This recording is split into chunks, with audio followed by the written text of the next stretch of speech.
श्रीचक्रवरदाचार्यं शुद्धसत्त्वगुरुत्तमं श्रीनिधिं राघवं वन्दे ह्यपारकरुणाकरं जनन्यूरुनृसिंहस्य जनधीभक्तिवैभवं जनीवाख्यपुरे तस्य जनितारे वदाम्यहं मालोलगृहनाथाय टेस्लावाहनशालिने Switzerland रक्षकायास्तु नित्यश्रीर्नित्यमङ्गलम्. The Lord that dwells even in a speck of sand blessed his devotee Prahlada with swift hand.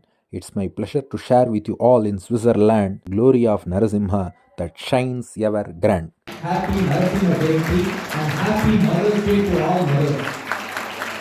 At the outset, I wish to convey he is the goat of all devotees.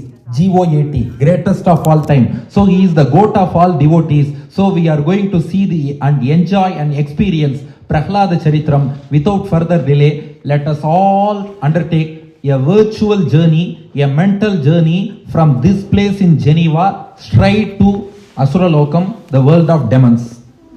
There was a demon by name Hiranyakashipu. His younger brother was Hiranyaksha. In Sanskrit, Hiranya means gold. Hiranyakashipu means ones who wear golden clothes. One who wears golden clothes is called Hiranyakashipu. His younger brother is Hiranyaksha. Akshi means eye. Hiranyaksha means golden eyed. So the golden clothed Hiranyakashipu is the elder brother.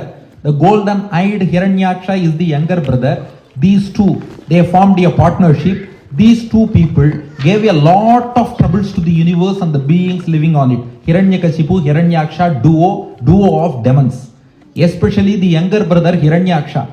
He went to the extent of displacing the earth from its original position and hiding it under the ocean of deluge. This ocean of deluge is different from the salty ocean which we see. Because many people ask one standard doubt, sir, please wait. Ocean itself is in the earth only. How can a person hide the earth inside the ocean? This is not this ocean. It is the ocean of deluge. Hiranyaksha hid the earth in the ocean of deluge. At that juncture, the Supreme Lord, Sriman Narayana, incarnated as a huge boar, Lord Varaha, Yajna Varaha, Mahavaraha, that boar incarnation of the Lord. He destroyed that Hiranyaksha, rescued the earth and replaced the earth back into its original position, restored the earth into its original position. It was restored by Varaha Perumal, Lord Varaha in his incarnation. That's why in this cycle of creation, whenever we do Sankalpam for any Vedic karma, we say Shri Shweta Varaha Kalpe. We say this Kalpam is called Shweta Varaha Kalpam only because of that grace of Varaha Perumal who rescued and restored this earth, we are able to sit on this earth and speak about Varaha or Narasimha or whatever. So we have to thank that Lord Varaha for restoring this earth back into its original position. This having been done, the elder brother Hiranyakashipu, he got enraged. Oh, that Narayana, he has killed my younger brother Hiranyaksha. Oh, that Hiranyakashipu, he was tormented by anger and grief. Srimad Bhagavata Puranam 7th chapter deals with this Prahlada Charitram. Bhagavatam says, Bhrataryevam vinihate harina kroda murtina Hiranyakashipu rajan paryatapyat rusha shucha. Rusha. Hiranyakashipu, he was angry on one side. Oh, how dare that Narayana can kill my brother Hiranyaksha. Angry on one side. On other side, Shucha, he was grief stricken. He was full of grief. Oh, myself and my brother had planned to do a lot of troubles to this universe. Oh, all our plans have been spoiled by that Narayana. No, I will extract revenge. I will definitely punish that Narayana for having killed my brother. Saying so, this Hiranyakashipu, he called for an assembly of demons. All the demons came and assembled there. Hiranyakashipu, he took his trident spear, Trishulam, trident spear in his hand, holding his spear like this. Hiranyakashipu addresses the gathering of all the demons. He says that Narayana, he has killed my brother Hiranyaksha, taking the form of a boar as Varaha. Now, I will take a vow here. I swear here, I will kill that Narayana. Using this spear, I will chop off the head of Narayana, and using the blood of Narayana, I will do funeral rites for my brother. Hiranyakashipu says, Machula Bhinnagrivasya Bhurina Rudirena Vai Rudira Priyam Tarpayishye Brataram Me Gatavyataha. I will chop off the head of Narayana with this spear. I will do funeral rites for my brother Hiranyaksha with the blood of that Narayana. Why? He says Rudira Priyam Tarpayishye. Because whenever we do the rites for our ancestors, we used to add the food item which our ancestors like the most. He says, my younger brother likes blood the most. Rudira Priyam Tarpayishye. Since Hiranyaksha likes blood very much, he likes to kill people, he likes to smell the blood. So, I wish to extract revenge by doing funeral rites with the killer of that Hiranyaksha himself. This was the vow, this was made by Hiranyakashipu. Now, he has to kill Narayana means he has to gain lot of mighty powers. To gain those powers, this Hiranyakashipu decided to perform rigorous penance towards Lord Brahma. So Hiranyakashipu proceeds. Before proceeding for penance, Hiranyakashipu asks all demons, you come here, I will be going for penance, but our attack on Narayana should start now itself. How? Hiranyakashipu says, whoever performs tapas, go and kill them. Whoever goes to temple and worships Lord Narayana, kill them. Whoever chants Vedas, kill them. Whoever does yaga yajnas, kill them. What are all the trees whose branches are used for yagas? Burn those trees. Wherever you see good villages full of good people, devotees, you just burn those villages. Wherever you see holy cows, just destroy those cows. Because if you hit here, Narayana will feel pain there. Because Narayana likes Vedic Pandits very much. Narayana likes his devotees very much. Narayana likes cows very much. So if you hit here, he will feel the pain. So demons, start the attack now itself. Attack all those people. I will gain mighty powers out of my penance. And then I will attack that Narayana directly. Saying so, this Hiranyakashipu directs all the demons to this earth to attack good people. On the other hand, Hiranyakashipu proceeds to the mountain called Mandara Mountain. On that Mandara mountain, Hiranyakashipu starts doing penance. How means? Bhagavatam describes, Shukabrahmam says in Bhagavatam, he placed the great toes of both feet on the ground. The rest of the feet were raised above the ground. The great toes alone were placed on the ground. His head was facing upwards and hands held high as if he would develop cervical spondylosis. Hiranyakashipu was doing such a penance with head facing upwards, hands held high, great toes alone fixed on the earth, rest of the foot raised upwards. This kind of arrogant tapas Hiranyakashipu was performing. It was of course a rigorous tapas he performed. Brahma, who was the target of that tapas, he was pleased with this penance. Brahma appeared before Hiranyakashipu, but Brahma couldn't see Hiranyakashipu. Why? By the time Brahma came, an ant hill, we say Putri in Tamil, Valmikam in Sanskrit, an ant hill had been formed around Hiranyakashipu, which obscured the vision of Hiranyakashipu himself. So Brahma comes, he is searching for Hiranyakashipu, only an ant hill was visible. Then Brahma sprinkled some holy water from his vessel on that ant hill so that the ant hill disappeared. And then Brahma sang Suprabhatam for Hiranyakashipu. Have you heard Hiranyakashipu Suprabhatam? We know Venkatesh Suprabhatam. Uttishta Uttishta Govinda Uttishta Garuda Dhwaja Uttishta Kamalakanta Trailokyam Mangalam Kuru. Similarly, Hiranyakashipu Suprabhatam, Brahma sings Uttishta Uttishta Bhadram Te Tapassiddhosi Kashyapa. Oh Hiranyakashipu, please wake up, wake up. Your penance is fulfilled. I have come before you. I am ready to give you any boon you seek. Please come out and ask the boon. Hiranyakashipu came out of that ant hill with the blessings of Brahma. Now Hiranyakashipu says to Brahma, will you give me whatever boon I want? Brahma said, yes, I am pleased by your penance. Please ask. Hiranyakashipu said, then grant me one boon, deathlessness. Deathlessness is the boon I want. I want to conquer death. There should be no death for me at all, because I have a great orc rival. I have to kill him. In the meantime, he should not kill me. So grant me a single boon, deathlessness. Brahma said, there is no boon like that.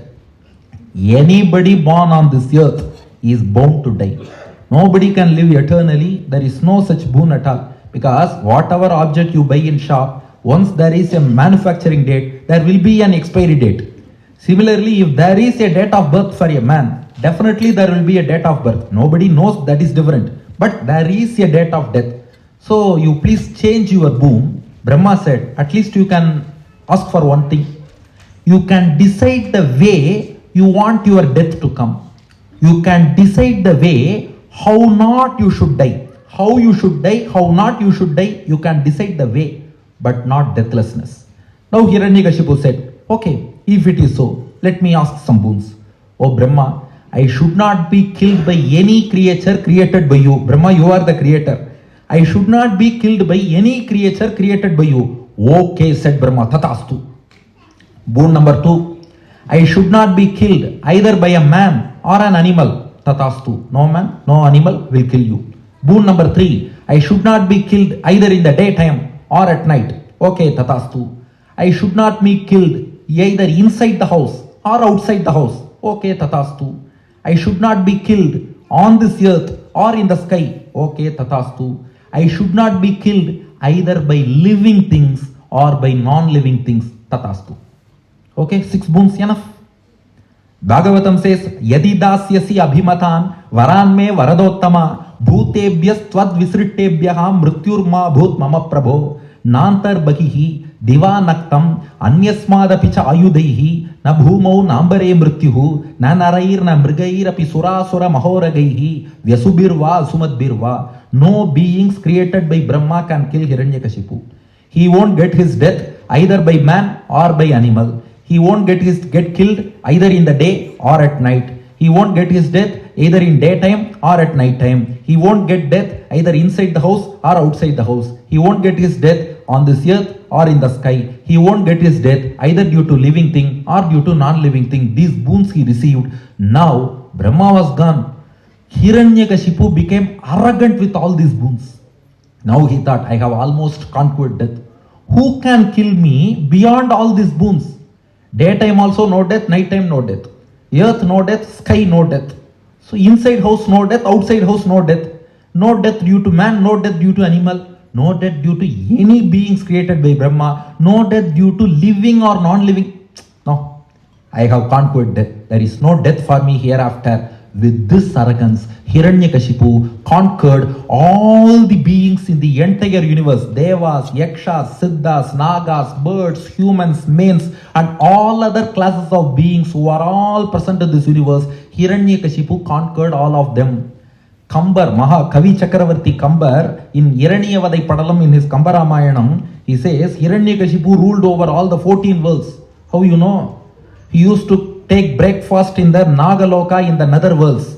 He used to have lunch in the Swargalokam of Indra. He would used to have dinner in the Satyalokam of Brahma and sleep there. Likewise, some people say they usually, I have my breakfast at Germany, my lunch in London, and then for dinner I proceed to USA. Hiranyakashipu, he would have his breakfast in the nether worlds, lunch in Swargalokam, and then dinner in Brahma Satyalokam. Likewise, he ruled all the 14 worlds. He realized it was the time to fulfill his vow, to fulfill his promise. What is that promise?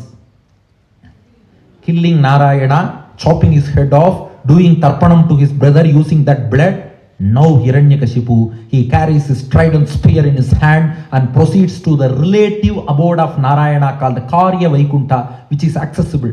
So Hiranyakashipu proceeds to the relative abode of God. Nihantum tvam bhuyaha tavapadam avaptasya charipoho bahirdritter antar dadhita hridaye sukshma vapusha nadan uchchais tatrapi akila bhuvanante cha mrigayan biyayatam matva sakalu jitakashi nivavrite. Now he goes to the relative Vaikuntha, he enters into it. Just imagine, we are also virtually entering into that Karya Vaikuntha where the entire paraphernalia of Narayana is present. Adiyar Kudangal Adaholakam Irike, Anandamayamana Mamani Mandapathu, Padiyadimil Padikaya Yirkum Anantan, Padamanigal Tamin Uli Mandalatin Yadayil, Vadivarum Mamalaral Valavarugum, Matrai Manmagalum, Aimagalum, Yadavarugum Yirike, Naduvaga Vichirkum Narayana was missing. Everybody else was there. There was Adisesha, the serpent bed of the Lord. There is Sri Devi, Bhudevi, Nila Devi. There is Vishwaksena, there is Garuda, there is everybody else. Jaya Vijaya, everybody. Because once these Jaya Vijaya have got that Sapam, curse, next Jaya Vijaya, they will come based on waiting list. Next person will be appointed as Dwarapalakas. So the next Dwarapalakas 2.0, they were also present. But the main deity Narayana, the Lord of Vaikuntha, he was absent. Hiranyakashipu inquired, where is that Narayana? I have come to extract revenge. Where is that Narayana? Hiranyakashipu asked. The people of Vaikuntha, in a trembling voice, they said, "Oh Hiranyakashipu, once you took the strident spear in your hand and said you are going to chop his head off, Lord Narayana got afraid of you and he has hidden himself somewhere. We are unaware of his whereabouts. We even called his number. It said, the person you are calling is out of network coverage area. So we are unable to trace him. We don't know where he has gone. So out of fear of Hiranyakashipu, Lord Narayana has gone somewhere. He has hidden himself somewhere," they said. Is it acceptable? Do you believe it? Why should God do like this? Hiranyakashipu goes in search of God. God is missing. Narayana was missing. Why means Narayana wanted to show the world the greatness of devotion through his devotee Prahlada. But if Narayana encounters Hiranyakashipu right now, then immediately Hiranyakashipu will meet his end. Then we won't be able to enjoy Prahlada Charitram at all if Hiranyakashipu is destroyed now itself. So Bhagavan wanted to postpone the death of Hiranyakashipu so that you can see how a faith and devotion could be unflinching like Prahlada.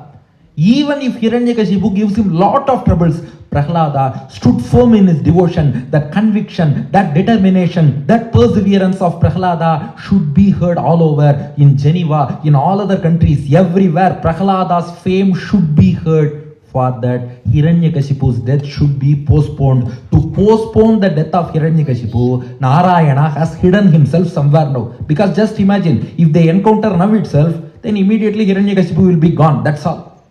So I can also finish the discourse at 4:55 itself, then the next proceedings will start going on. But discourse timing has been given till 6 o'clock, then 15 minutes of Q&A. Therefore, to enable the speaker to have another 60 minutes of speech, Lord hid himself somewhere. Now Hiranyakashipu said, "No problem for me. I will search all along the 14 verse because all 14 verses are under my control only." Hiranyakashipu goes in search of Narayana. Where is Narayana? Where is Narayana? Where is Narayana? If you observe one thing, atheists alone chant the name of God more than devotees. Atheists only chant the names of God more than devotees because we say, "Oh Keshava Narayana," and we go for our next work. But always atheists, "Oh, where is that Narayana? Where is that Lord? Where is that Keshava? Where is that Madhava?" Hiranyakashipu goes, all those 14 verses, he could not find Narayana. Narayana has hidden himself somewhere, but Hiranyakashipu couldn't trace. Where did Narayana hide himself?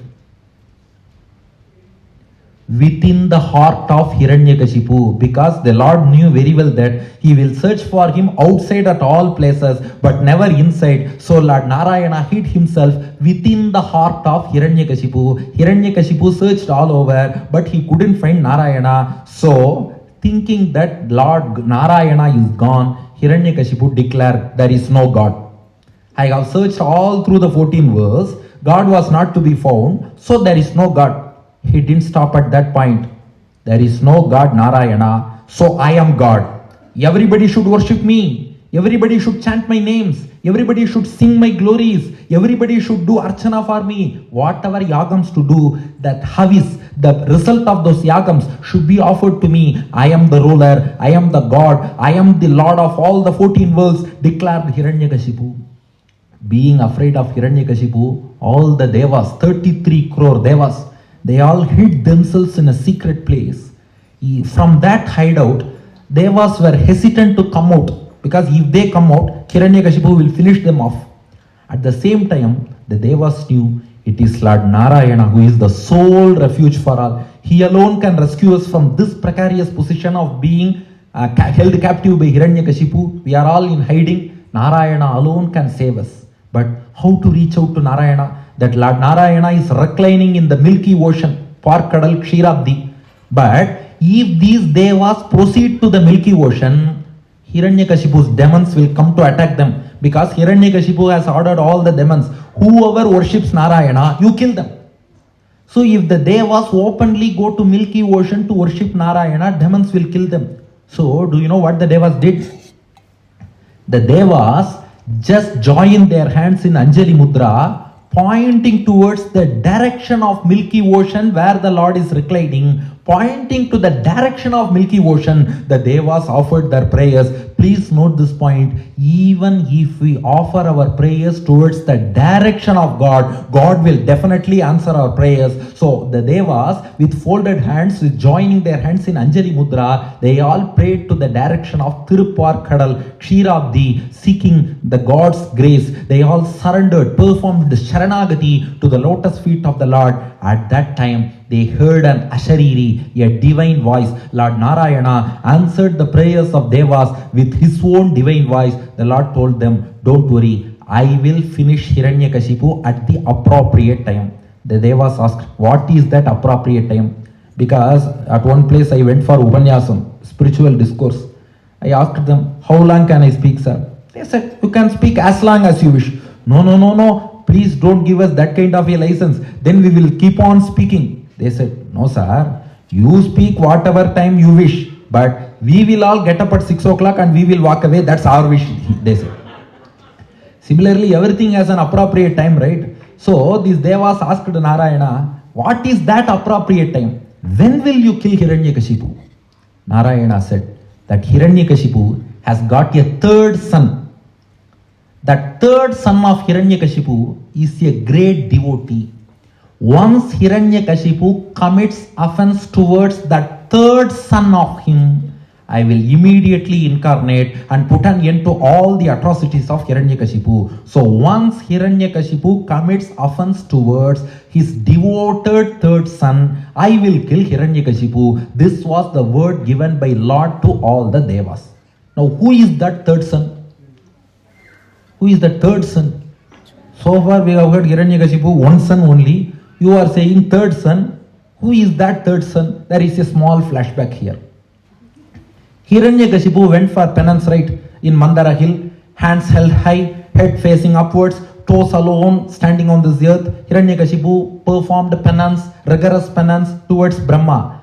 At the same time, this is a flashback, Hiranyakashipu was performing penance on one end. On the other end, Hiranyakashipu had a wife by name Kayadu. Hiranyakashipu's wife Kayadu was pregnant for the third time at that time. When he had gone for penance, this Kayadu, she got pregnant for the third time. Leaving his pregnant wife in his palace, Hiranyakashipu had gone to perform penance. The pregnant wife is in the palace. At that time, Indra, the chief of Devas, came to kill Kayadu, the pregnant wife of Hiranyakashipu. Indra came to kill this pregnant Kayadu. At that time, Narada intervened. Narada stopped Indra. No, Indra, you should not do like this. She is a pregnant woman. Killing a woman is a great sin, and killing a pregnant woman is even a greater sin. Being the chief of Devas, you should not commit such a sin. So you go away. Indra immediately obliged, because if Narada says something, everybody will accept. Because Narada is like media. He is press Triloka Sanchari. Nobody can go against media. So Narada, whatever he says, Devas, Asuras, humans, even Lord Narayana will agree. Whatever Narada says, they will agree, because he is the press. He is the media. Okay, said Indra, he went away. Now, what Narada did is, Narada took this pregnant Kayadu to his ashram, his hermitage, and gave asylum to her. Your husband Hiranyakashipu, without any responsibility, leaving pregnant wife, he has gone for tapas. Okay, I will give you asylum. Narada granted asylum in his hermitage. This pregnant Kayadu, she stayed in the hermitage of Narada for some time till Hiranyakashipu returned from his penance. At that time, every day, Narada, having his Mahati Veena, used to sing the glories of Lord Narayana, used to chant Narayana, Narayana, Narayana, because whenever we think of Narada, immediately Narayana, Narayana, that chant will flash across our minds.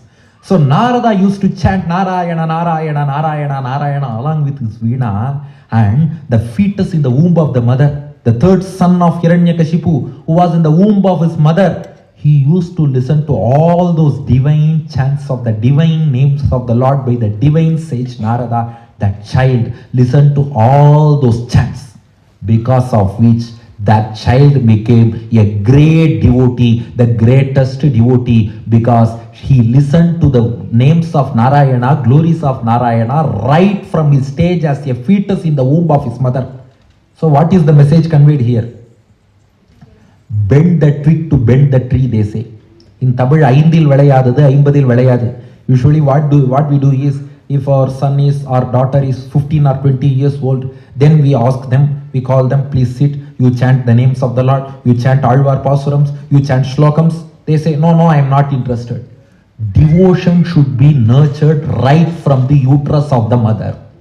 Whenever the child is in the uterus of that mother, from that point itself we have to nurture devotion. It has been scientifically proved that the fetus in the womb of the mother can listen to external sounds or divine hymns, divine stotras, Vedic chants. They all have divine vibrations which can very well penetrate into the uterus and enter into the ears of the fetus which is growing in the uterus. And if those divine sounds enter into the fetus, then you can rest assured that that child will be born as a Garbha Sriman, Karuvile Tiruvudayar.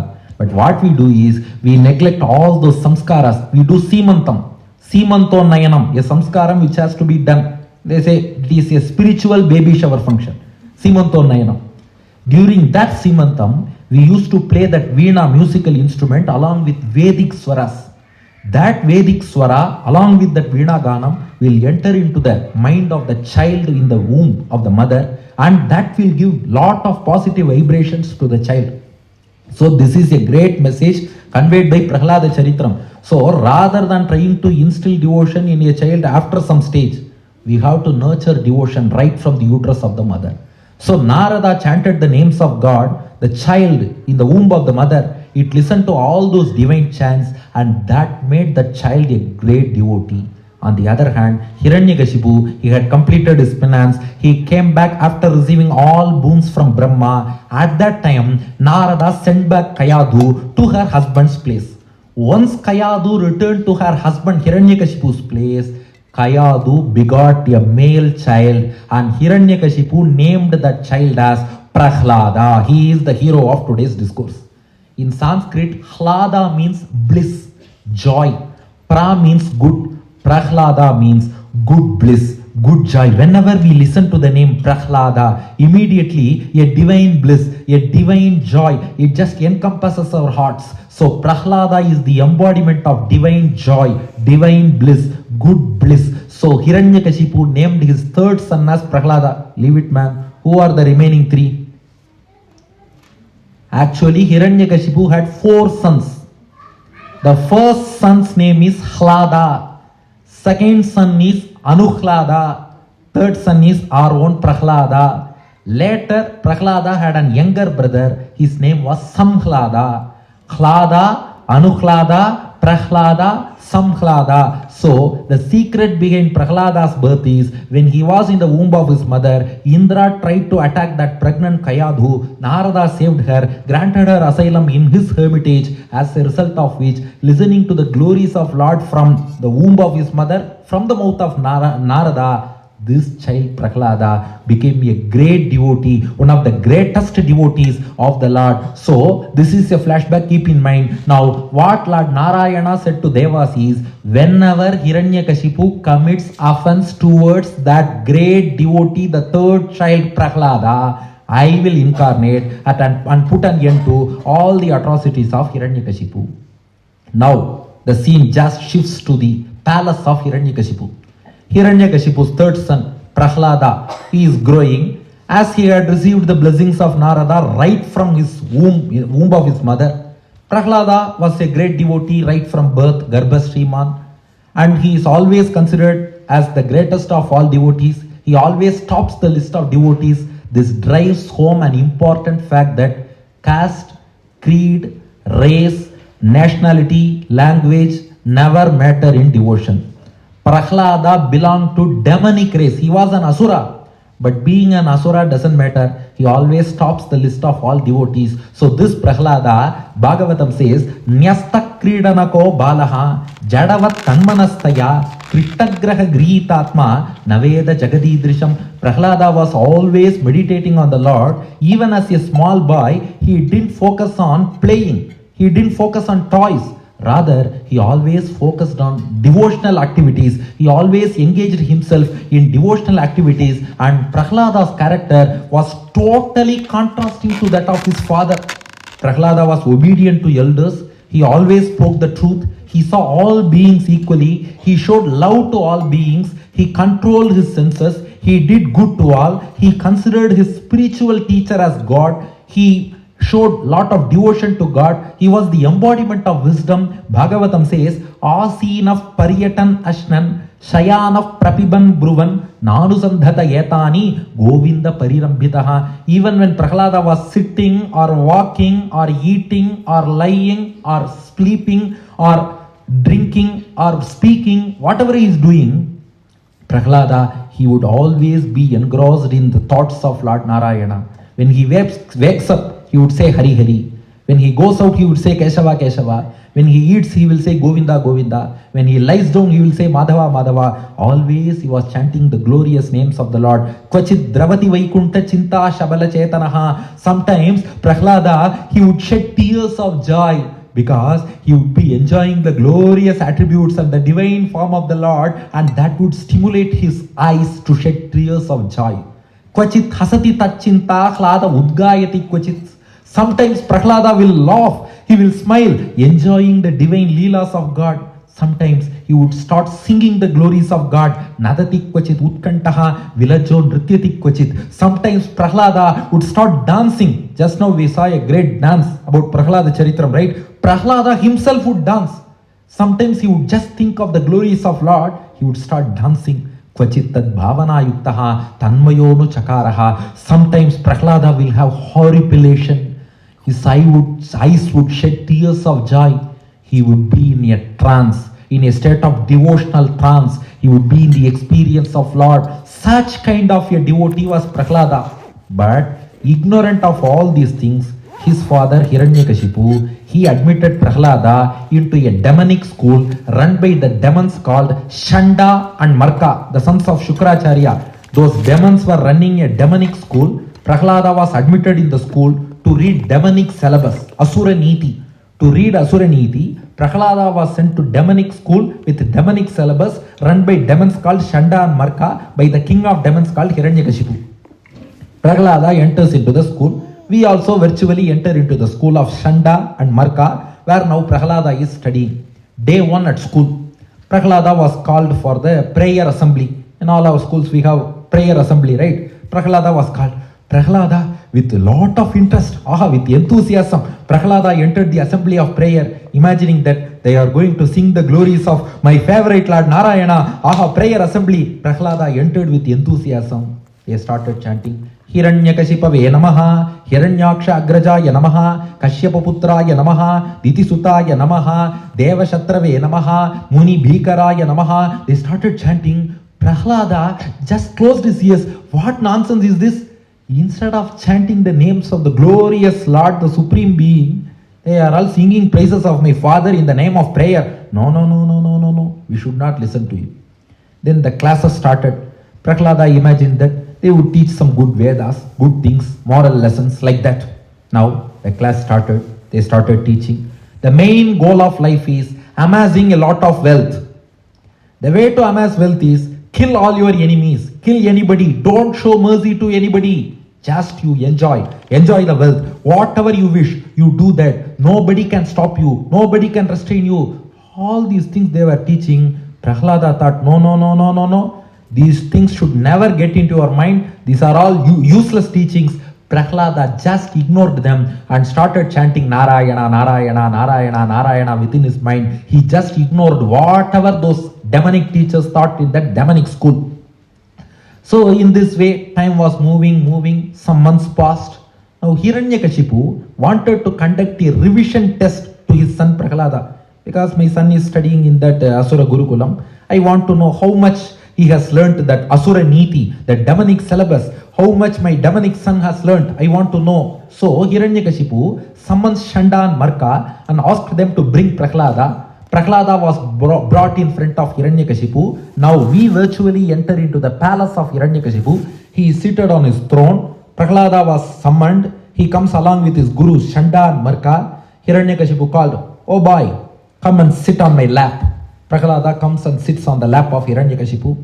Hiranyakashipu inquires, you are going to school. Hope everything is fine in school. Now, I want to conduct a revision test for my son to know how far he has learned Asura Niti. So, Prahlada, without further delay, let me ask you one simple question. With this one simple question, I am going to judge how far you have learned my demonic syllabus. The question is, what is the best thing you have learned so far? To put it in Tamil as a punch, padithadil piditadu. What is the best thing you have learned so far? Asks Hiranyakashipu.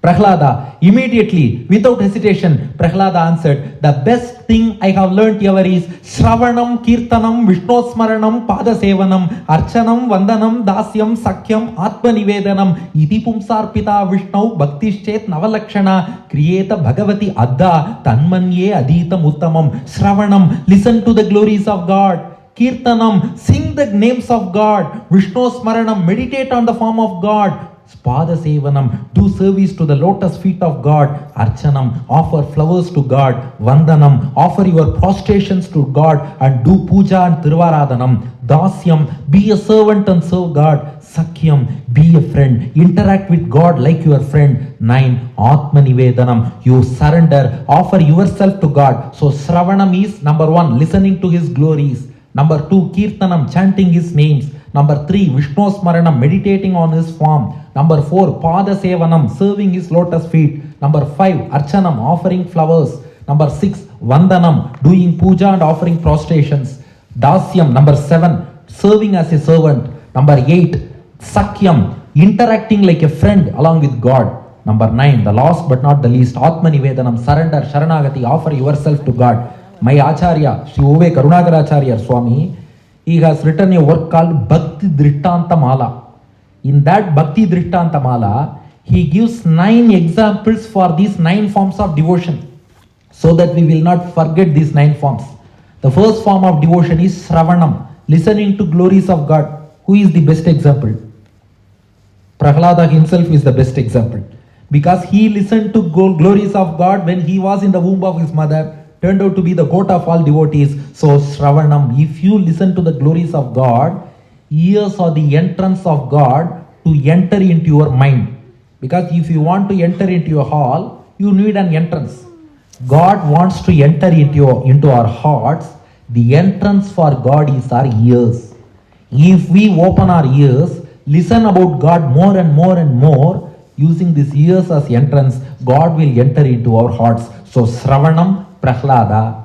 Kirtanam, singing the glories of God. For Kirtan, the best example is, my Acharya shows, Mirabai.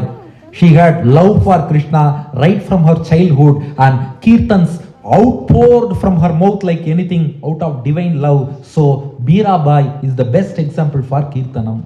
Vishnosmaranam, continuously, incessantly thinking of God. The best example is Valmiki. He started chanting Mara Mara Mara Mara, that turned as Rama Rama Rama Rama Rama Rama Rama Rama Rama, and with that Smaranam, thinking about Rama Rama Rama Nama, he turned out to be the Adikavi, one of the greatest of saints and rishis, Valmiki, who gave the Adikavyam, Valmiki Ramayanam. So thinking about God, just contemplation of God, Valmiki is the best example. Vishnu Smaranam. Pada Sevanam, serving the feet of God. The best example is Bharata. He served the sandals, Paduka of God. Bharataya Param Namostu Tasmai, Prathamodaharanaya Bhakti Bhajam, Yadupanyam Aseshatah Pritivyam, Pratito Raghava Paduka Prabhavaha. It's Bharata who showed the world the glory of Rama's Padukas. So Pada Sevanam, none other than Bharata, the one and only Bharata, Pada Sevanam.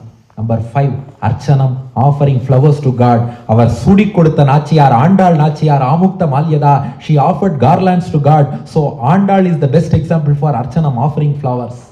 Vandanam, offering our Namaskaram. Vandanam is not only Namaskaram, it is full puja, Tiruvaradanam to God. My Acharya shows the best example is Saint Tyagaraja, Tyaga Brahmam. He used Nada Upasana, his Kirtans, as one form of his puja to Lord Rama, his beloved Lord Rama. So Vandanam, offering puja along with music, that's Tyagaraja. Number 6. Number 7, Dasyam, being a servant. it's none other than Hanuman, Rama Dasa, Rama Duta Hanuman. Hanuman served Rama like anything. So for Dasyam, it is Ramadasa Hanuman. Number 8, Sakyam, mingling with God like a friend. The best example is Arjuna.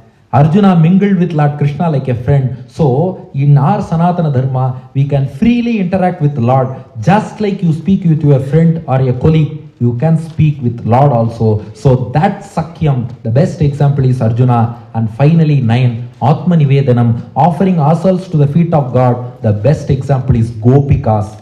All the Gopikas, they offered their life breath under the feet of Lord Krishna. So Gopikas form the best example for Atma Nivedanam. So Sravanam Prahlada, Kirtanam Mirabai, Vishnosmaranam Valmiki, Padasevanam Bharata, Archanam Andal, Vandanam Tyagaraja, Dasyam Hanuman, Sakyam Arjuna, Atma Nivedanam Gopikas. Prahlada says, Iti Pumsar Pita Vishnu Bhaktischet Navalakshana. These 9 forms of devotion. These 9 forms, they should come out of love for God, not that mechanically, oh, today I have to listen to God for about 30 minutes. Okay, what's time now? 20 minutes gone, 10 more minutes. Not like that.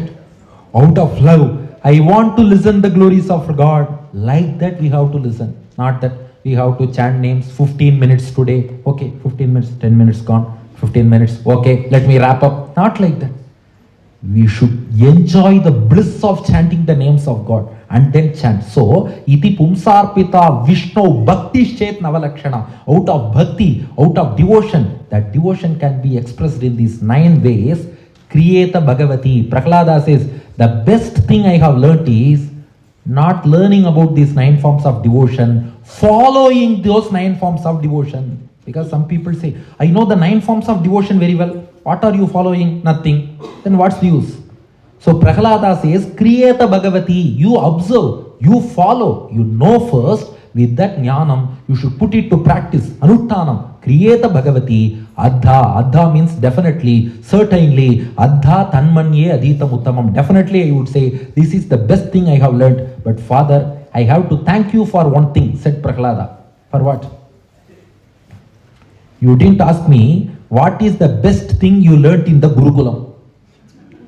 Because had you asked that question, I would not be able to answer. Because I learned nothing there. You asked a generic question, what is the best thing you have learnt? In generally, best thing I learnt is Shravanam, Kirtanam, Vishnosmaranam, Padasevanam, Archanam, Vandanam, Dasyam, Sakyam, Atma Nivedanam. If you ask me what is the best thing you learnt in that Gurukulam, I will say nothing, that's all. Hiranyakashipu was enraged. He just pushed Prahlada from his lap. He rose from his throne. He asked those Chanda and Marka, what nonsense this boy is talking? What the hell did you teach him? Is this the syllabus I asked to teach him? Asked Hiranyakashipu. Those Chanda, Marka, they were all frightened. They said, oh Raja, we didn't teach him all these things. He is telling very good things.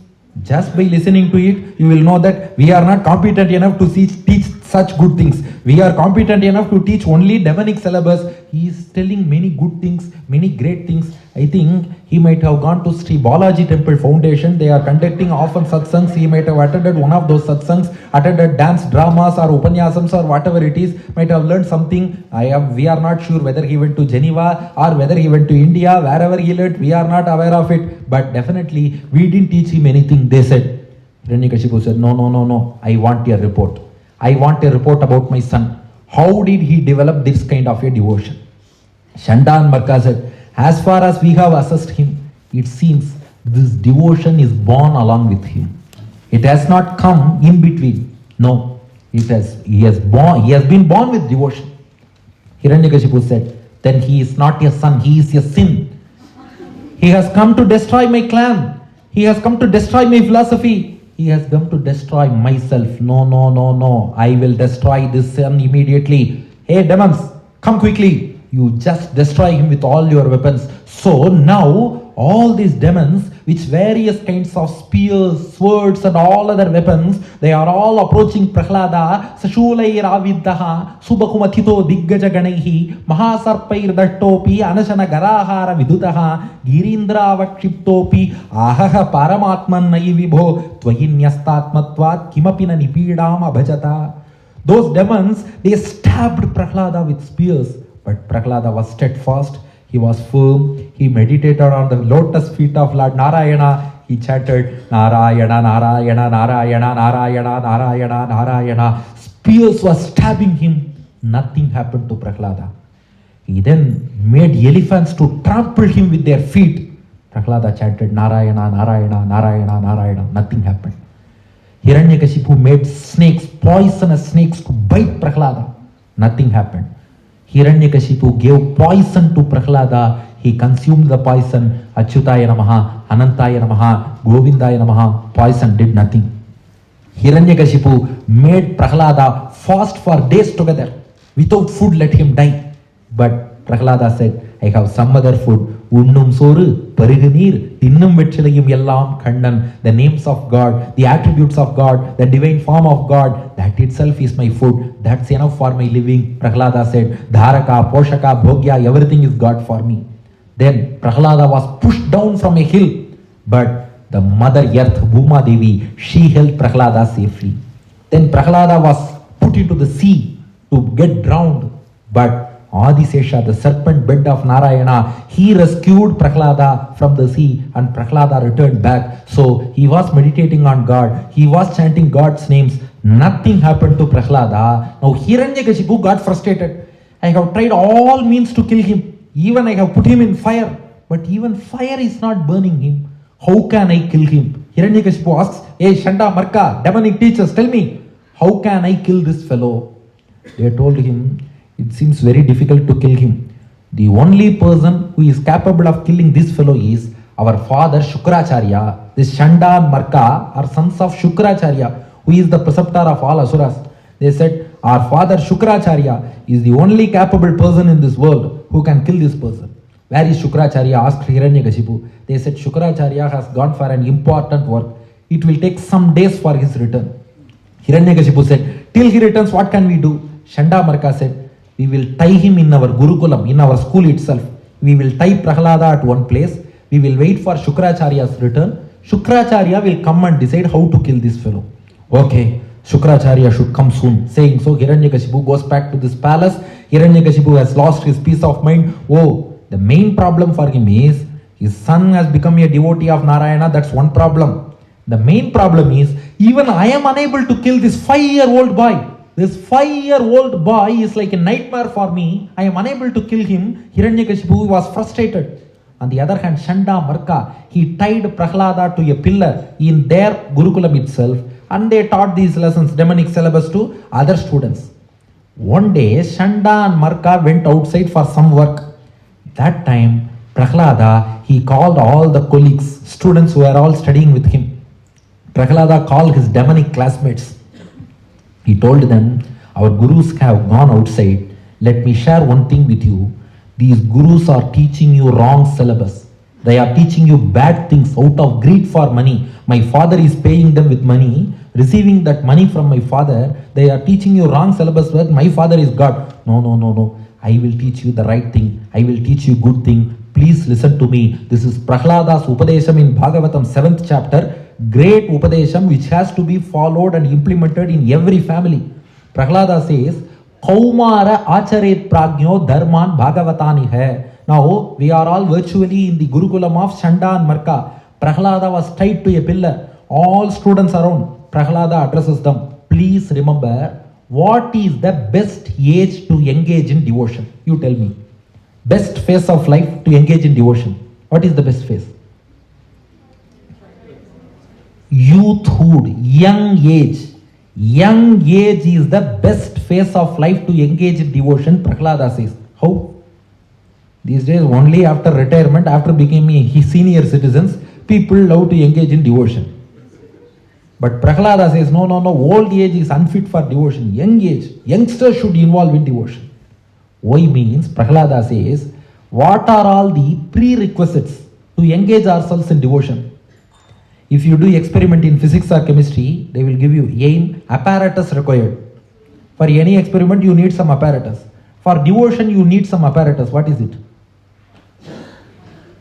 Strong and clear mental and physical faculties. If you have to engage in devotion, your senses, your physical mental faculties should be strong and clear. Then only you can engage in devotion. if your mind is full of tension, stress and office problems, everything, how can you meditate on God? If your eyes have cataract or other refractive problems, how can you read Bhagavad Gita?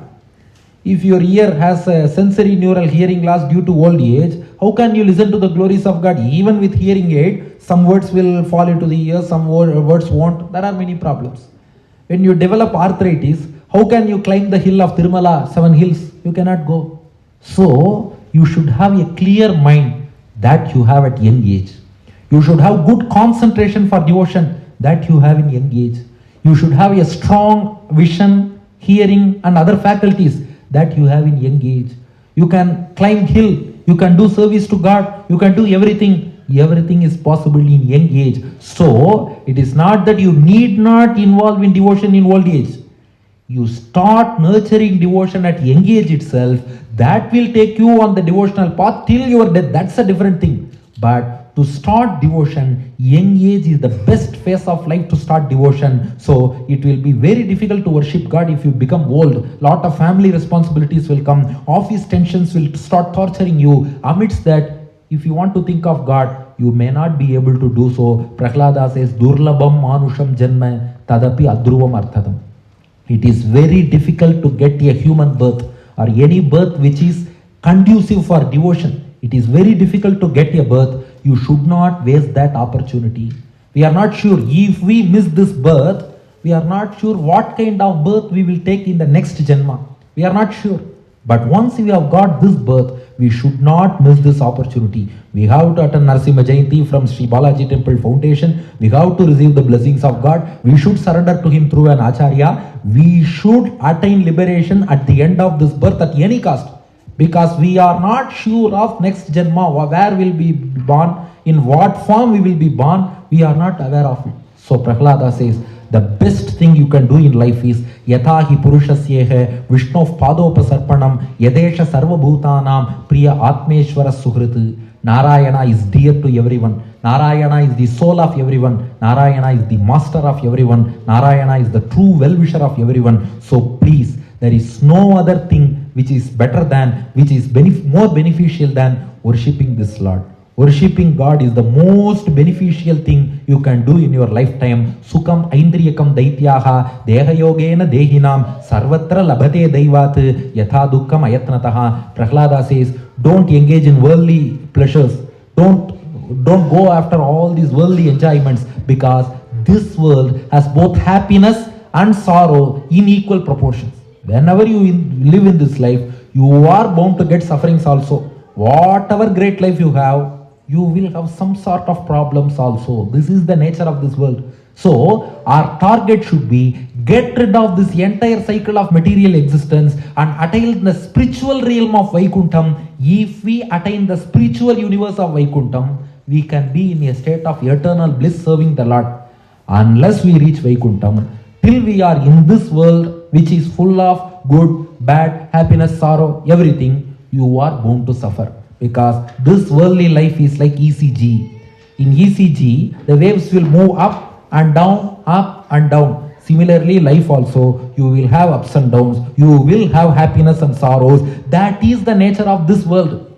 Because if God keeps us fully happy in this world itself, we will say, I don't need moksham. I am happy here itself, we will say.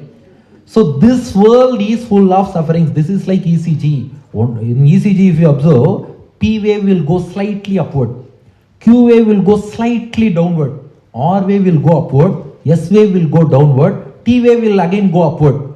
Only if it goes in that way, up, down, it means patient is alive. If ECG becomes a straight line, it means patient has received visa. Similarly, if life itself becomes a straight line, there will be no life in our life itself. So if life has to be lively, you should have ups and downs. That is the nature of this universe. So don't go after material pleasures. They are all transient. Let me tell you one thing. Prahlada says, the same content has been taught by Tondaradi Pudiyalvar also. Here Prahlada says, Veda nool pirayam nooru manisardam puguvarelum padiyum urangi pogum ninrai padinai aandu pedai balagan adagum pini pasi moopu tunbam adalal piravi vendeen arangama nagarulani. The third pasaram of Tirumalai. That Tondaradi Podiyalvar was inspired by these two shlokas from Prahlada. Pumso Varshashatam hi ayuhu tad ardham cha ajitatmanaha nishphalam yadasauratryam shetendham prapitastamah mugdasya balye kaishore क्रीडतो याति विंशतिः जरया ग्रस्तदेहस्य यात्य कल्पस्य विंशतिः. Ditto shlokam here. Prahlada says God has given us 100 years of life. A full life is 100 years. But out of those 100 years, we waste 50 years of life by sleeping.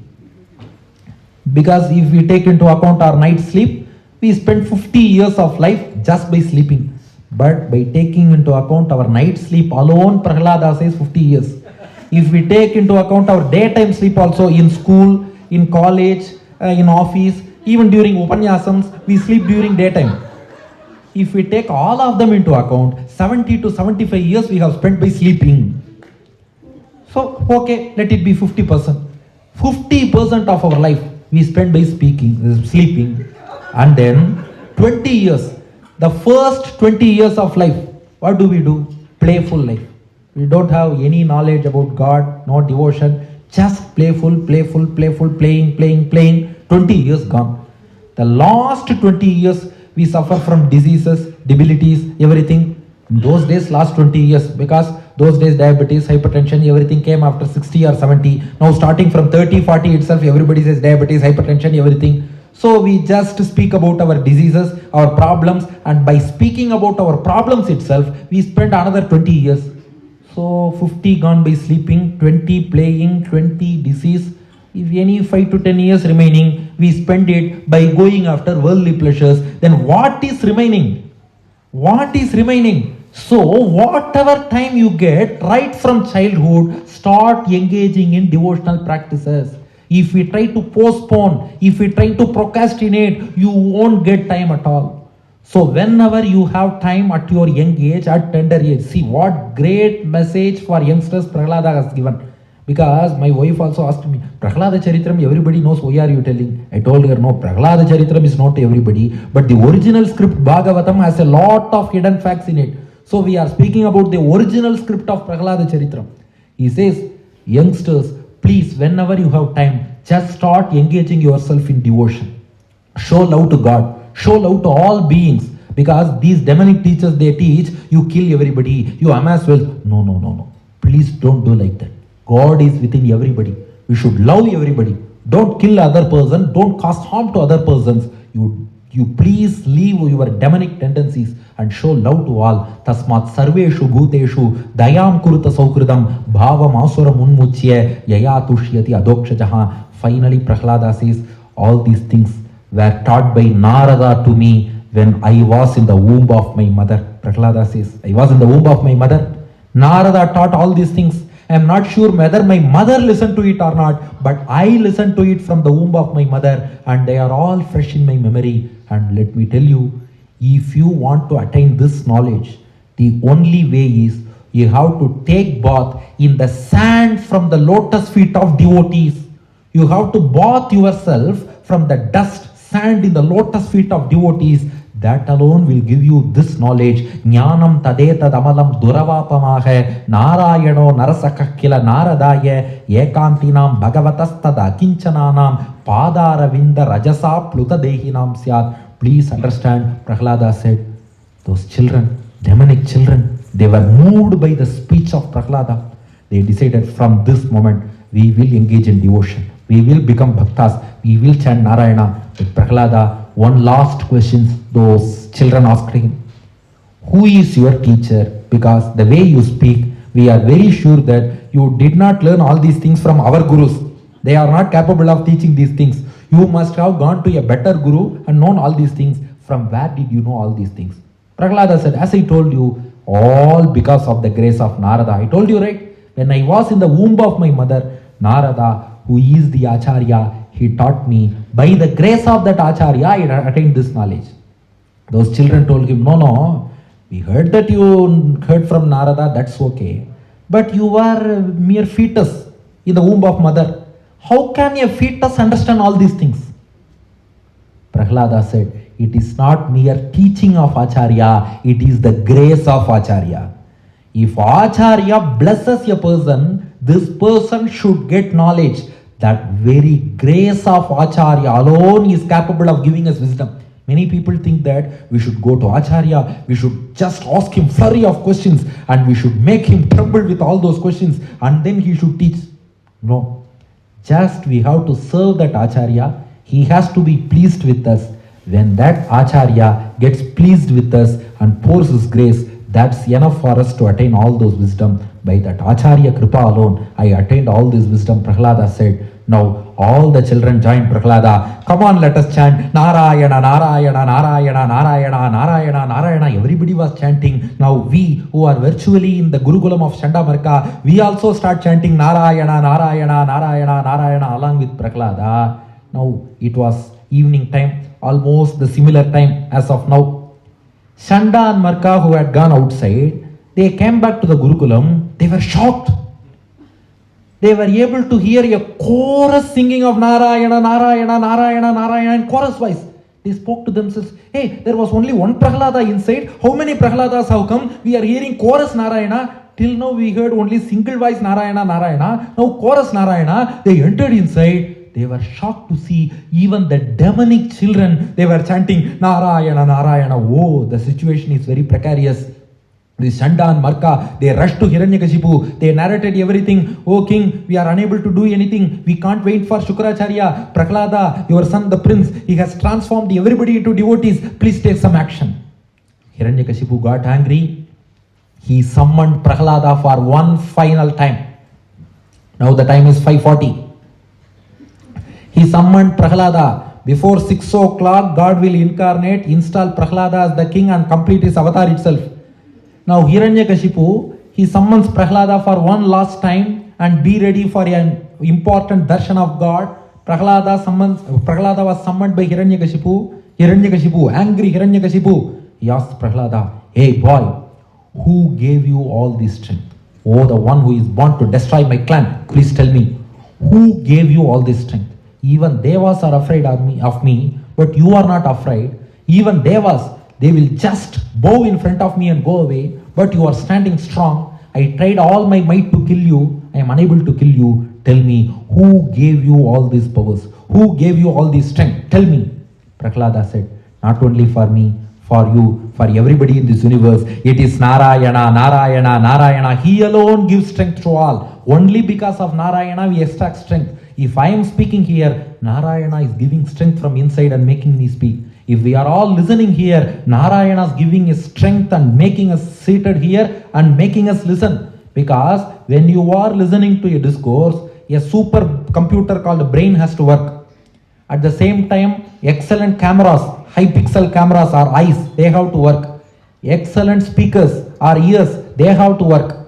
At the same time, our digestive system, our cardiac circulatory system, nervous system, and the excretory system, everything has to work in unison with each other. Only when all these machines are running inside without any problem, we can listen. We are all thinking, okay, I am listening to discourse, that's all. No. While you are listening, many factories are running within you.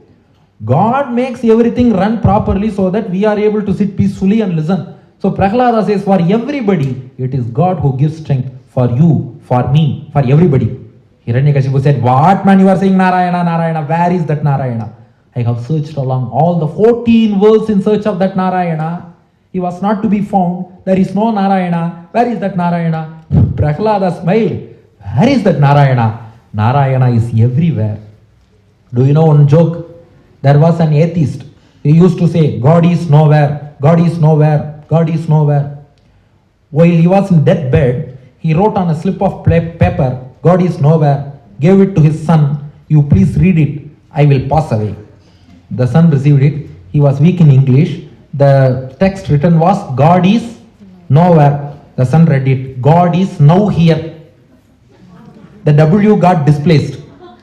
God is nowhere. Now here. He read out, God is now here. Hearing that, he breathed his last.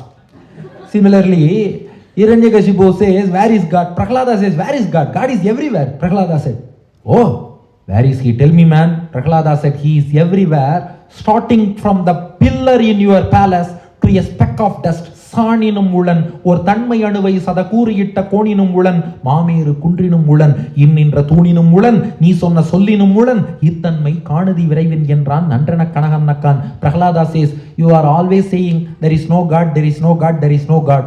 Even in that word there is no God, there is God. Even in that word there is God. So he is everywhere. From the pillar to a speck of dust. Thunilum ulan, turumbilum ulan, pillar to a speck of dust. God is everywhere. Hiranyakashipu got enraged even more. What? Pillar. Which pillar? Though here, this pillar in your palace, even in this pillar my Lord Narayana is there. Hiranyakashipu said, how dare that Narayana can enter my pillar? This is my pillar in my palace. I only built this. There is nothing else other than bricks or cement or sand or steel, nothing else inside that pillar. You are saying Narayana is in that pillar. How dare Narayana enter that pillar? Now let me tell you, if my arch rival, if my enemy, if the slayer of my younger brother Narayana is within this pillar, let me bang this pillar with my mace. Let me bang this pillar and also bang that Narayana also. Now see my valor. Saying so, Hiranyakashipu along with the mace in his hand went swiftly towards that pillar and banged the pillar with his mace. At that time a sound appeared. Even Hiranyakashipu was shocked. Am I that powerful? Is my blow that powerful? Because as that pillar started breaking, a terrific sound appeared. What kind of sound? Bhukhandam varanantam paravaravatam dampatam koru dampam dim dim dim dim dim bam dakamapi dakamaihi jampa jampaisha jampaihi tulyas tulyas tulya dhuma dhuma dhuvakaihi kumankai yatatte purna yuktam harhagara patuam narasimha. And the pillar just breaks. A mammoth terrific sound appears. It crushed the ears of Hiranyakashipu. It reverberated in all the whole universe. Hiranyakashipu was thinking, oh, how much power do I have? I just hit the pillar. Terrific sound is coming. Where from this sound is coming? Or is there anybody inside that pillar? Hiranyakashipu just looked at the pillar. Just the screens of our mind, our mental screens are now opening. We are going to have an excellent version of the Lord. Now the pillar, it is split into two halves by the blow of Hiranyakashipu. The pillar opens. We are able to see an excellent handsome form of the God. Bhagavatam Shukabrahmam says, Mimam samanasya samuttitogrataha Narasimha rupastadalam bhayanakam pratapta chamikara chandalochanam Puratkata sata kesara jrimbitananam. Just open your mental eyes. You can see the form of God. How was he? Narasimha rupaha. Above neck, he is like a lion. Below the neck, he is in human form. So human lion incarnation of the God. Narasimha rupastadalam bhayanakam. It was fearsome for Hiranyakashipu. It was handsome for devotees like us. So fearsome for demons, handsome for devotees. That kind of a form. His eyes, pratapta chamikara chandalochanam. His eyes were red with anger, as red as molten gold. His eyes were red with anger. Spratsata kesara jrimbitananam. Hairs all over his face. They were just waving all around, touching the sky. He had hairs all over the face. Karala damstram karavala chanchala kshuranta jihvam brukuti mukolbanam stabdordvakarnam girikandaradbhuta vyatasyanasam hanubheda bhishanam. He had sharp canine teeth. Just we can see our Geneva Narasimha, he has all those features. Sharp canine teeth on either side of his lips. Karavala chanchala kshuranta jihvam. His tongue protruding outside like a waving sword. Brukuti mukolbanam, curved eyebrows. Stabdordvakarnam, ears facing upwards. Girikandaradbhuta vyatasyanasam, nose like cave. His mouth was like cave. So cave like nose and cave like mouth. Hanubheda bhishanam. His jaw was split into two by a nerve in the middle. And then Divisprishatkayam adirgapivara Grivoru Vakshasthalam Alpamadhyamam Chandramshu Gauraish Churitam Tanuruhaihi Vishwak Bhujanika Shatam Nakayudham. His body, it was touching the sky. It was almost a cosmic form of Vishwarupam. Narasimha was not just 8 feet or 10 feet or 12 feet. It was touching the sky. He had short and stout neck. Uru Vakshasthalam, broad chest. Alpamadhyamam, short slender waist. Chandramshu Gauraihi Churitam Tanuruhaihi. His body had hairs which were shining bright as the rays of the moon. His body hairs were shining bright as the rays of the moon. Vishwak Bhujanika Shatam. He had hundreds of hands, not 2, not 4, not 8, not 16. He had hundreds of hands. Nakayudam. His nails were his weapons, sharp nails he had got. So just imagine in your mental frame, above neck he is a lion, below neck he has a human form. He is fearsome for demons, handsome for his devotees. His eyes reddish like molten gold with anger, and then his curved eyebrows, and then he has got hair all over his face waving around. He has got upward ears. He has got 2 canine teeth. His tongue protruding outwards like a sword. His nose, it was like a cave. His mouth like a cave. His jaw split into 2 by a nerve in between. And then he has got a short and stout neck, broad chest, slender waist, hundreds of arms. His romas, his body hairs, they were shining like the rays of the moon. And then he has got his nails themselves as weapons. With this form, our acharyas enjoy. This is the most handsome form of God. In Vaishnava tradition, Narasimha alone is called Azhagiya Singam. You don't say Azhagiya Raman, Azhagiya Kannan, nobody. Azhagiya Singam. Narasimha alone is called Azhagiya Singer. Even the Jiyas who all worship Ahobila Narasimha, those Jiyas are also called Azhagiya Singers. Narasimha alone is Azhagiya, he is alone beautiful, handsome. This was proclaimed by Tirumazhisai Piran, the 4th among Alvars. Azhagiyan Tane, Arivuruvan Tane, among all the incarnations of God. Lord Narasimha is the most handsome form of God. How could he be the most handsome? The explanation has been given beautifully by Sri Parashara Bhattar, the great Acharya, in his Rangaraja Stavam. He says, Itikila Sitakshira Nyayena Sangamitangakam. Parashara Bhattar says one story. There was a father, he gave his son plain milk without adding sugar.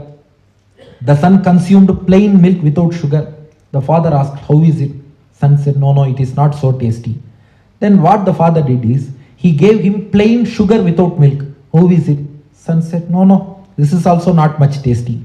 Then the father added sugar to milk and gave the son milk along with sugar in a same vessel, milk with sugar. He gave it to his son. The son consumed. Son told his father, Father, this milk with sugar, this is very tasty. I don't need plain milk. I don't need plain sugar. I want milk mixed with sugar. Similarly, God took many animal incarnations which are like plain milk without sugar. God took many human incarnations which are plain sugar without milk. But God took one animal human combined incarnation which is like milk mixed with sugar. When a person drinks milk mixed with sugar, he won't go for plain milk or plain sugar. Similarly, if a person becomes devotee of Narasimha, he won't go to animal incarnations or human incarnations. This human line, human animal form of incarnation is capable of attracting everybody towards him. That's why Itikila Sitakshira Nyayena Sangamitangakam. Parashara Bhattar says Sita means sugar or jaggery, Kshiram means milk. Sitakshira Nyayena Sangamitangakam. His above neck, it is like Kshiram. Below neck, it is like Sita, it is like sugar. So milk, sugar combined form is Narasimha, the most handsome form of God. Now this Narasimha appearing from the pillar, he caught hold of that Hiranyakashipu and immediately took him to the doorstep of his palace. It was this time of dusk. It was the time of Sandhya Kalam, sunset. Narasimha placed Hiranyakashipu on his lap. Using his nails as weapon, he tore open the chest and abdomen of Hiranyakashipu and destroyed that demon. Hiranyakashipu's blood, it was oozing like flood. Narasimha, with all anger, threw away the corpse of Hiranyakashipu after killing him. Now just observe all the boons which Hiranyakashipu has received. They were all neutralized by Narasimha. First boon is, I should not get death from any beings created by Brahma. This Lord, he is not created by Brahma. He is the creator of Brahma himself. So he has come. So he is not killed by anything created by Brahma. I should not get death by human or animal. This is human animal combined, so no problem. I should not be killed either in the day or at night. No, this is neither day nor night. It is dusk. It is Sandhya Kalam. Neither day nor night. I should not get killed either on this earth or in the sky. Narasimha placed him on his lap. Neither earth nor sky. Neither inside the house nor outside the house. Okay, I will keep you in your doorstep. It is neither inside nor outside. Finally, I should not be killed either by living thing or non-living thing. Nail. If you cut your nail, it grows. Since it grows, it can be considered as a living thing also. At the same time, even if you cut your nail, you won't have any pain. So it can be considered as a non-living entity also. So nail is both living, non-living, using his nail as weapon, neutralizing all his vows, all his boons. Narasimha destroyed the demon Hiranyakashipu. Not only Hiranyakashipu, all the core demons who assisted Hiranyakashipu in torturing Prahlada. Narasimha destroyed all those women, all those demons, and immediately took his seat in the throne of Hiranyakashipu. Narasimha immediately after killing Hiranyakashipu and other demons took his seat in the throne which was thus far occupied by Hiranyakashipu. Why that fast? Because Narasimha wanted to perform coronation for Prahlada on that throne. But till this time, this throne has been occupied by Hiranyakashipu and is full of negative vibrations. So the Lord did not want his devotee to be seated on that throne full of negative vibrations. Instead, he himself got seated on that throne and purified it, spread his positive vibrations on that throne, and then made Prahlada sit on that throne and observe coronation. Since that lion sat on that throne, every throne came to be known as Simhasanam. Whichever Raja sits, it is not called Rajasanam, it is called Simhasanam, because Simham, Lord Narasimha, he got seated on that throne, it became renowned as Simhasanam. For any king we say Simhasanam. Now Narasimha, he was seated on that throne, his body was stained with momentum, fat and blood of Hiranyakashipu. With that he was so fearsome, so angry, Devas were afraid to go near him.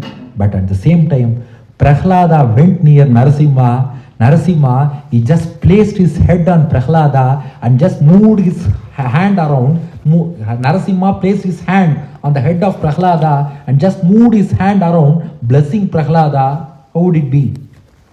He would have blood stains, right? Or Prahlada would have got injured because sharp nails are there. No. The same hand which tore open the chest and abdomen of Hiranyakashipu, when it was placed on Prahlada's head, it appeared as if Prahlada's head was touched with a lotus bud. The hand was so soft for Prahlada because Narasimha exhibits contrasting attributes at the same time. He was angry towards Hiranyakashipu but merciful towards Prahlada. He was the embodiment of fear for Hiranyakashipu but the embodiment of compassion for Prahlada. Our Acharya says the lioness, it simultaneously feeds its cub and fights with the elephant also. Similarly, this lion Narasimha, he fed his devotee Prahlada, cub Prahlada, with his compassion. At the same time, he fought with that elephant called Hiranyakashipu with utmost anger also. This aspect of Narasimha only, anger, compassion mixed at the same time. Somebody has informed this to some soap companies. That's why they say in ad, our soap is hard on dirt and soft on clothes. Soap is hard on dirt and soft on clothes. The same soap, when it comes to dirt, it is hard. But when it comes to your clothes, it is very soft. This has been actually shown by Narasimha. He was hard on Hiranyakashipu. Same hand was soft on Prahlada. Because the same Lord, he appears fearsome to only demons. But for us devotees, the same Lord appears as an ocean of mercy. Narasimha is not a ferocious God. For us, for all our devotees, he is the kindest God. He is the most compassionate God. He is the embodiment of all mercy. Now Prahlada, receiving wisdom by the touch of Lord Narasimha, starts singing prayers towards Narasimha, which is called Prahlada Stuti in Bhagavatam. Prahlada says, how can I sing your praises, O Lord? Brahma, Devas, Rishis, they all fail to praise you as a whole. But how can this demon praise you? Brahmadaya Suragana Munayota Siddhaha Satvaikatana Matayo Vachasam Pravagaihi Naradhitum Purugunair Adhunapi Pipruhu Kim Totum Arhasti Same Hari Rugrajatehe. He then says, oh God, I know one thing. You do not expect wealth from your devotee. You don't see which caste your devotee belongs to. You do not judge a devotee based on his appearance or his penance, or his wisdom, or his aura, or his strength, or his fame, or his valor. But you judge your devotees only based on their devotion. Caste doesn't matter, creed doesn't matter, race doesn't matter, language doesn't matter, nation doesn't matter. Your devotion matters. Mange dhana bijana rupa tapashrutaujas teja prabhava bala paurusha buddhi yogaha naradhanaya hi bhavanti parasya pumsaha bhaktya tutosha bhagavan gajayuthapaye.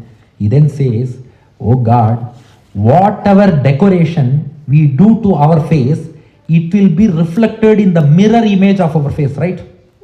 If you look at the mirror, whatever decoration we made, that will be reflected in the mirror. Similarly, whatever devotion we show to God, that will be reflected to us in the form of blessings of God. So, God is impartial to everybody. See what great example Prahlada gives. God is impartial to everybody. If your face appears bad in mirror, you cannot blame the mirror, because what is there, mirror will show. Similarly, if you are suffering, it means you have not shown that much devotion to God, because He is also like a mirror. Whatever devotion you show, that blessing comes as a reflection in the mirror. Naivatmanah prabhurayam nijalabha purnaha manam janat avidushah karuno vrinite yadyajjano bhagavate vidadhitamanam tachatmane pratimukasya yathamukasrihi. And then Prahlada says, oh Bhagavan, I am not afraid of your form of Narasimha. Many people are afraid of Narasimha. No. Naham bibemi ajitate atibhayanakasya jihvarka netra brukuti rabasogradam strat antrasrajaha kshatajake shanku karnat nirhrada bita digibat aribhinnakagrat. I am not afraid of your form, because to me you are an ocean of mercy, ocean of compassion. Because if you see a cricket match, if any Indian player hits a six, we will all clap our hands. Oh, what a six! But at the same time, the opposite team fan, he will say, oh my God, what a bad six he has hit. Same six, it appears happy for us.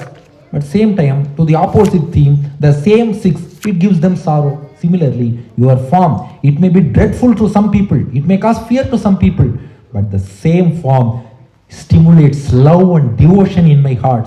But I am afraid of something else. What is it?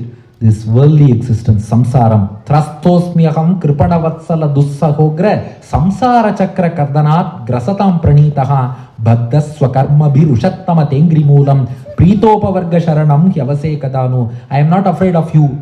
I am afraid of this samsaram. I am afraid of worldly existence. Oh, please save me. Please grant me satsangam. See what Prahlada asks. If we are engaged in satsangam today, we are all united as devotees of Lord Narasimha. This is a great blessing, because Prahlada seeks the same thing from the Lord. Please grant me the boon of being in company of your devotees. Soham priyasya sukritav paradevatayaha leela katastava nrasimha virincha gitaha anjastitarmi anugrinan gunavipramuktah durganite padayugalaya hamsa sangaha. Please grant me the association of your devotees. Saying so, Prahlada concludes his prayer. Now Narasimha asks Prahlada, oh Prahlada, already time is 6, it's time to conclude. Now tell me, what boon do you want? Prahlada said, no my God, I don't want any boon, because I am a devotee, I am not a businessman. Only a businessman will seek something in return. I gave you this much rupees, you give me this object. I am not a businessman. I gave you this much devotion, you give me this much boon. No. I am your servant. I am not a businessman. I don't need any boon. Narasimha said, no man, I have the name called Varada. I am the destroyer of boons. If I go back without giving boon, my name will be spoiled. So please ask some boon. Prahlada said, please give me devotion. Narasimha said, you have to ask as boon what you don't have already. You are the epitome of devotion, man. What more devotion do you need? Please ask something else. Prahlada said, please forgive my father. My father committed lot of offenses without knowing your glory. Please forgive him. Lord Narasimha said, once he had got you as his son, because of your glory, your greatness, he has already become purified. Please ask some other boon. Prahlada said, only one boon. If anybody offers me any boon in future, I should say, I don't need any boon. Please give me this mindset of not asking boons at all. That itself is a boon. So please give me a boon that I will not ask any boons in future, because Prahlada says, you have appeared for me, you have taken me a whole incarnation for me, for one Prahlada, this Narasimha avatar.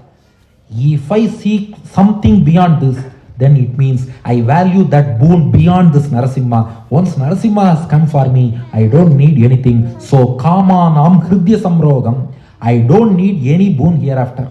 Even if anybody offers any boon, I should say I don't need any boon. Please give me this mindset itself as a boon. Narasimha gave that and then showed to Prahlada his form as the same Lakshmi Narasimha, with Lakshmi seated on his left lap. Narasimha as Saumya Murti gave darshan to Prahlada and then asked him to perform funeral rites for his father Hiranyakashipu. That Pitrikaryam we should never leave. So Narasimha instructed Prahlada to perform Pitrikaryam for Hiranyakashipu. Prahlada performed, and then Narasimha coronated Prahlada as the king through various rishis, and then Narasimha summoned the Devas. He told them, do you know why was I angry with you? Did you observe this thing? Narasimha was angry with Devas also. Devas were afraid to go near him. We only said Narasimha is fearsome god for only demons. Then for Devas he should have been approachable, but he was not so. The reason is Narasimha himself said, O Devas, Brahma, Indra, you are all giving boons in a haphazard manner to all demons. Only because of your boons, these demons become so powerful and they start torturing devotees like Prahlada. So be careful while giving boons. Only to give you this warning, I was angry on you. Otherwise, I am always handsome to you also. I am not fearsome. But please, Devas, have a note. Be agile while giving boons. Giving a warning to Devas and then blessing his devotee Prahlada abundantly. Not only Prahlada, we are also virtually in that place only, blessing all of us abundantly as Lakshmi Narasimha. Lord Narasimha fulfilled his incarnation and went back to his abode of Vaikuntha, and we also go back to this place of Geneva, come back exactly at 6 p.m. and we are all seated here. Now, as a result of this virtual journey to the Charitram of Prahlada, what benefits do we get? Shukabrahmam says in Bhagavatam, Ya etat punyamakyanam Vishnor viryopabrimhitam kirtayet shraddhaya shutva karmapashair vimuchyate. Whoever listens to Prahlada Charitram, he gets rid of all sins. Whatever sins we have done so far, we will get rid of all sins. Number 2, Yetadya adi purushasya mrigendra leelam daitendra yuthapavadam prayatav pateta daityatmajasya cha satam pravarasya punyam shutvanubhavam akuto bhayam eti lokam. Whoever listens to Prahlada Charitram and chants it, they will have a birth reserved in Vaikuntham at the end of this birth. So we can rest assured that we will definitely attain Vaikuntham, the lotus feet of the Lord. We can rest assured. This Prahlada Charitram drives home 7 messages. Take home messages. Take home message number 1. Nobody can deceive God. Hiranyakashipu had too many boons.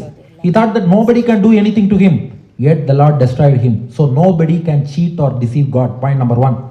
Point number 2. Caste, creed, country, race, nothing matters for devotion. Whoever you are, if you are devoted, God will bless you. Number 3. Association with devotees will develop our devotion. Whoever we are, if we engage in more and more of satsangams, soon we should have Balaji temple in Geneva. If that temple also comes, definitely we will have more chance for satsangam. That alone will develop devotion, because just imagine those demonic children. They had no idea of devotion. They don't know ABCD of spirituality. Just because of the association of Prahlada, those demonic children started chanting Narayana, Narayana, became devotees. So association of devotees will give you devotion. Number 4, devotion should be cultivated at young age, as young as a fetus. Right from the womb of the mother, devotion should be instilled. Number 5, faith is very essential. Unflinching faith as Prahlada. We should also develop that faith towards God. If we have that faith, number 6, God will definitely come to our rescue. He expects faith and devotion only. He will definitely come and save us. We can rest assured. Last but not the least, number 7, an important message for the next generation. We say, parents say, my son was very much devoted up to 15 to 20 years of age. Then he went to college. The peer group spoiled him and he became an agnoist or atheist or rationalist or whatever it is. He changed. Now, If our children are so weak in spirituality, others can convince and change him. If we make our children strong in spirituality like Prahlada, he will change other people like Prahlada. Those peer groups will become devotees. So what we should do is, we should instill strong faith and devotion in the minds of our children right from young age. Let peer groups come, don't worry. If peer groups speak to him, he will speak like Prahlada, he or she will speak like Prahlada and change those people into devotees. Why should we change? We can change them. So that's also possible. We have to keep that in mind. With this, I would conclude my speech to open for Q&A session, but I have got one request to our Malolan Swami. I have written one Malola Dashakam for our Perumal, either after Q&A or whenever you please. Now, okay. இது கொஞ்சம் தமிழில் சொன்னால் ரசமாக இருக்கும். இந்த பெருமாள் லக்ஷ்மி நரசிம்மர் நம்ம Geneva நரசிம்மருக்காக அடியன் ஒரு 10 ஸ்லோகம் மாலோல தசகம்னு எழுதியிருக்கேன். சுருக்கமாக அப்படி எல்லாம் சின்ன சின்ன ஸ்லோகங்கள் தான். அந்த ஸ்லோகங்களுக்கும் அதுக்கான அர்த்தத்தையும் மட்டும் சொல்லிடுறேன். முதல் ஸ்லோகம், பொதுவாக நரசிம்மரை பற்றி காமாசி காஷ்டகம்னு சுவாமி தேசிகன் அருளினது தான். நரசிம்மர் ஸ்லோகம்னாலே அதான் ரொம்ப ஃபேமஸ். அதில் என்ன சாதிச்சார்னா, வேதத்துக்கு உத்தர பாகம் வடக்க பெருமாள் இருக்கார் உபனிஷத்தில், வேகவதி நதிக்கு தட்சிண பாகம் தெற்க இருக்கார், ஸ்ருதினாம் உத்தரம் பாகம் வேகவதி அஷ்ட தட்சிணம்னார். வடக்கு தெற்குக்கு சொல்லிட்டார், கிழக்கு மேற்குக்கு ஒண்ணுமே இல்லையேன்னு பார்த்தார். நம்ம நரசிம்மர் வந்தார். ரோன் நதி பশ্চিமே பாகே ரோகான் சர்வான் வியபோகித்தும் ரமயாசக திட்டந்தம் ரம்ய சிம்மம் அகம் பஜே. இவர் பார்த்தார், உனக்கு கிழக்கு மேற்கு தானே வேணும், ரோன் நதியை கிழக்க வச்சுண்டு ரோனுக்கு மேற்க நான் வரேன்னு ரோன் நதி பশ্চিமே பாகே ரோன் நதிக்கு மேற்கு பகுதியிலே எதுக்கு வந்தார்னா, ரோகான் சர்வான் வியபோகித்தும் நம்முடைய எல்லா ரோகங்களையும் போக்குறதுக்காக. ரோகம்னா வியாதி, மற்ற வியாதியை கூட டாக்டர் போக்குவார். பிறவி பிணின்னு ஒரு வியாதி இருக்கே சம்சாரம், அது அல்லோபதி ஹோமியோபதி நேச்சுரோபதி எதுவுமே போக்க முடியாது, ஸ்ரீயப்பதியான பகவான் தான் போக முடியும். அதனால நானே போக்கிறேன்னு ரமயாசக திட்டந்தம் ஸ்ரீயப்பதியாக மடியில மகாலட்சுமி தாயாரையும் எழுந்தருளை பண்ணிட்டு ரம்ய சிம்மம் அகம்பஜே, ரம்யமான திருமுக மண்டலம், அழகிய சிங்கம்னு இவ்வளவு நேரம் உபன்யாசம் பண்ணோம்னா நான் தான் அழகிய சிங்கம்னு காட்டிக்கொண்டே இந்த பெருமாள் எழுந்தருளி இருக்கார். இது முதல் ஸ்லோகம். ரெண்டாவது ஸ்லோகம், பஷாத் ஸ்ரீயம் ஸ்வபக்தானாம் பூர்வதேச நிவாசினாம் முகஸ்ரீயம் திஷன் பாதி அமெரிக்கா நிவாசினாம். அதாவது இந்த பெருமாள் ஜெனீவால ரோன் நதிக்கு மேற்கு திசையில எழுந்தருளி இருக்கார். எப்படி இருக்காருன்னா, மாலோல கிரகத்துல மேற்கு பார்த்து எழுந்தருளி இருக்கார். ஏன் மேற்கு முகமா எழுந்தருளி இருக்காருன்னு பார்த்தேன். ஜெனீவாவே பாரத தேசத்துக்கு மேற்க இருக்கு. மேற்க இருக்க ஜெனீவால இவர் மேற்கு முகமா எழுந்தருளி இருந்தா, பாரத தேசத்துல கிழக்கேந்து பார்க்கிறவாளுக்கு இவரோட பின்பகுதி தான் தெரியும். புரிஞ்சுடுத்த விஷயம். இவர் முன்னிலும் பின்னழகிய பெருமாள். பாரத தேசத்துல நிறைய நரசிம்ம பக்தர்கள் இருக்கா, என் பின்னழக அவளுக்கெல்லாம் காட்டுறேன்னு சொல்லி பாரத தேசத்துக்கு பின்னழகை காட்டுவதற்காக மேற்கு முகமாகவே இங்கே ஜெனீவால எழுந்தருளி இருக்கார். அப்போ மேற்கு முகமா இங்கேருந்து பார்க்கறாரு. யாரை பார்க்கறாருன்னா, பாரத தேசத்துல உள்ள பெரும்பாலானோர் இப்ப அமெரிக்கால தான் போய் செட்டில் ஆயிட்டா.